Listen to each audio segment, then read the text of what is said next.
stars James McAvoy and Anya Taylor-Joy and is directed by M. Night Shyamalan. This is one of those movies where if you have any interest in seeing this, just go see it, because the less you know about this plot, the better. Like, I didn't know a ton about it going in, besides some things that my friends told me about it, but I was very happy that I didn't know anything, because there aren't really any twists in the classic Shyamalan sense, but there are a lot of unexpected moments, and if you don't want those spoiled for you, then stay away from any plot.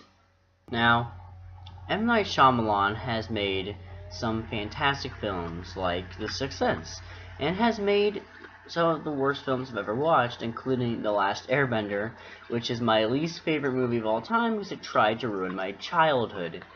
But I am very happy to report that I think this is M. Night Shyamalan's best movie in years. Despite being a pretty big movie in terms of hype, this is actually an incredibly intimate and tight film.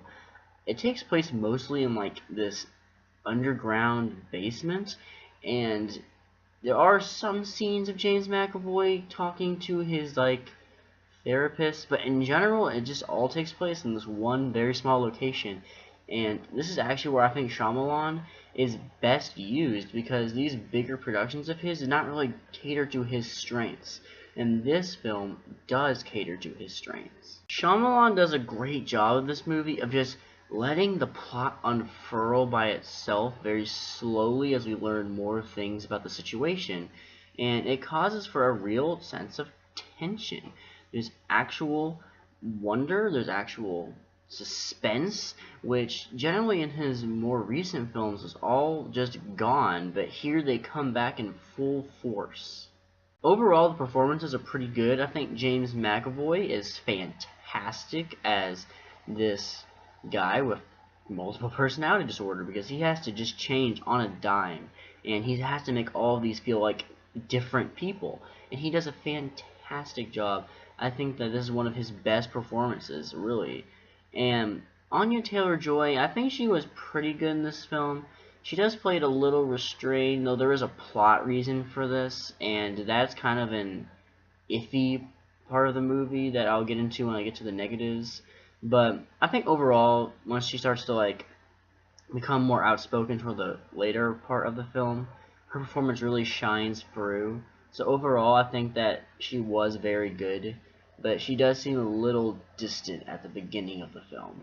In terms of negatives, there is some sensitive subject matter that I think the film kind of exploits for its own dramatic purposes.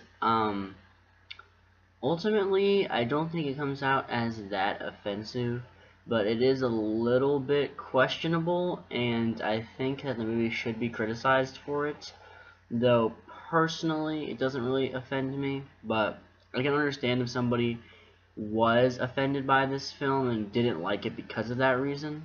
Honestly though, I don't think there's a lot to say about this film, not because it isn't great, because I really do think this is one of Shyamalan's best movies, just period, but I think that it's one of those films that just does one thing really well throughout, and because of that, there isn't really much you can say about it because it's just one thing, but it executes that one thing so flawlessly that I really love it, and I think I love this film really more than a lot of Shyamalan's, even his older movies. Like, I think that this is more rewatchable than like Signs or The Village, or maybe even Sixth Sense is. You know, I think Sixth Sense is a better movie.